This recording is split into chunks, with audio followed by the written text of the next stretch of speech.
नमस्कार, आप देख रहे हैं हल्ला बोल टीवी। मैं हूं अली। गुड्डू बाबा ने लालू यादव के कौटिल्य नगर वाले घर के बारे में ऐसी बात कह दी है जिससे पूरे बिहार में हड़कंप मच गया है। अब राजनीतिक हलकों में ये चर्चाएं होने लगी है कि आखिर ये बात छुपी कैसे रह गई इतने दिनों से। आइए इस बारे में हल्ला बोल टीवी के संपादक दीपक शर्मा से जानते हैं। ये सामाजिक कार्यकर्ता हैं गुड्डू बाबा और इन्होंने उप मुख्यमंत्री और भूमि राजस्व विभाग भी उन्हीं के पास है, विजय सिन्हा के पास। तो डिप्टी सीएम विजय सिन्हा को एक पत्र लिखा है जी। और पत्र में कौटिल्य नगर में जो लालू प्रसाद यादव का घर बन रहा है उसकी जमीन के बारे में कुछ बड़े खुलासे किए हैं। और जैसा कि आपने कहा वो बिल्कुल सही बात है कि सरकारी हलकों में, राजनीतिक हलकों में इस बात की चर्चा सियासी गलियारों में शुरू हो गई है कि अब तक यह बात किसी को याद क्यों नहीं आई जी। या कैसे छिपी दबी हुई रह गई। दरअसल यह मामला यह है कि यह जमीन जिस पर कौटिल्य नगर में लालू प्रसाद यादव का घर बन रहा है और 10 सर्कुलर रोड से लालू प्रसाद यादव का राबड़ी आवास खाली करने के बाद यही कौटिल्य नगर वाले घर में आने का प्लान है जी।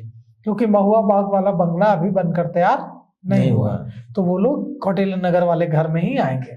अब गुड्डू बाबा ने खुलासा किया है कि कौटिल्य नगर की जो जमीन है वो लीज पर दी गई थी, लेकिन यह जमीन गलत तरीके से लीज पर दी गई और बाद में जब नीतीश कुमार सरकार में आए तो 2016 में लीज की अवधि खत्म हो गई जी। नीतीश कुमार ने मुख्यमंत्री रहते लीज का रिन्यूअल करने से इनकार कर दिया। तो जब लीज का रिन्यूअल बिहार सरकार ने नहीं किया तो जमीन फिर से सरकार की हो गई। तो अब इतना बड़ा खुलासा हुआ है कि अब लालू प्रसाद यादव का परिवार 10 सर्कुलर रोड राबड़ी आवास से यही कौटिल्य नगर वाले घर में शिफ्ट होने वाला था जी।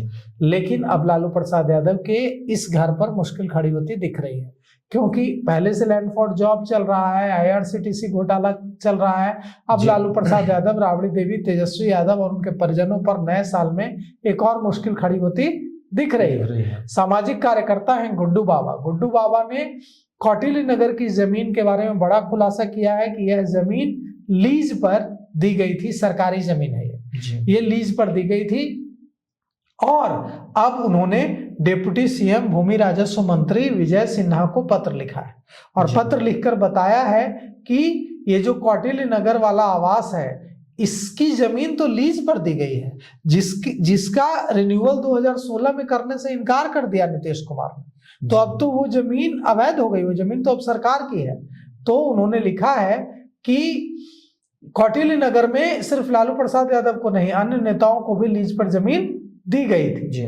और अब सवाल यह उठता है कि जब 2016 में लालू प्रसाद यादव को दी गई इस जमीन और दूसरे नेताओं को दी गई इस जमीन पर जमीन का रिन्यूअल करने से इनकार कर दिया जी नीतीश कुमार ने, तो फिर ये इस जमीन पर घर कैसे बना और अब इस जमीन पर लालू प्रसाद यादव इस जमीन पर बने घर पर अब लालू प्रसाद यादव का परिवार रहेगा कैसे जी। बिल्कुल। तो अब देखिए इससे पहले नीरज कुमार ने भी इशारा दिया था और कहा था भूमि राजस्व मंत्री ने, डिप्टी सीएम विजय सिन्हा ने, कि अगर उनके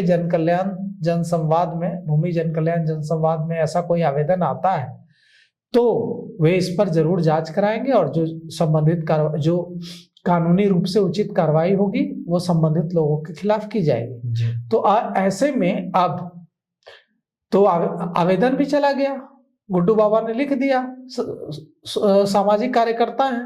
अब देखना यह होगा कि ये जो पत्र गुड्डू बाबा ने लिखा है उस पर क्या कार्रवाई करते हैं उप मुख्यमंत्री विजय सिन्हा। और अभी डिप्टी सीएम विजय सिन्हा पूरे बिहार में जगह जगह पर जनसंवाद कर रहे हैं और जमीन की समस्याओं को सुन भी रहे हैं और वो कह भी रहे हैं कि किसी को जमीन से लेकर किसी प्रकार की कोई भी समस्या है तो हमारे पास लाइए, हम उसको सुलझा देंगे।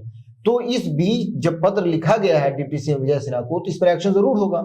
देखिए उन्होंने तो कहा है, उन्होंने साफ साफ कहा है कि लालू प्रसाद यादव के जमीन के बारे में जब उनसे पूछा गया था जी कि नीरज कुमार ये मुद्दा उठा रहे हैं, MLC नीरज कुमार, जनता दल यूनाइटेड के मुख्य प्रवक्ता नीरज कुमार जी, तो उप मुख्यमंत्री विजय सिन्हा ने कहा था कि अगर हमें आवेदन मिलेगा, शिकायत मिलेगी तो हम कार्रवाई करेंगे। अब तो आवेदन मिल गया, अब देखिए क्या कार्रवाई होती है।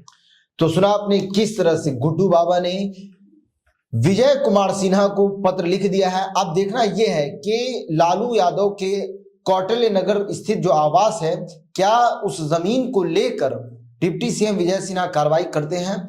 तो इस मामले को लेकर आपकी क्या राय है? अपनी राय कमेंट बॉक्स में जरूर दें। तो फिलहाल इस पेशकश में इतना ही। आगे की खबरों के लिए बने रहे हल्ला बोल टीवी के साथ। धन्यवाद।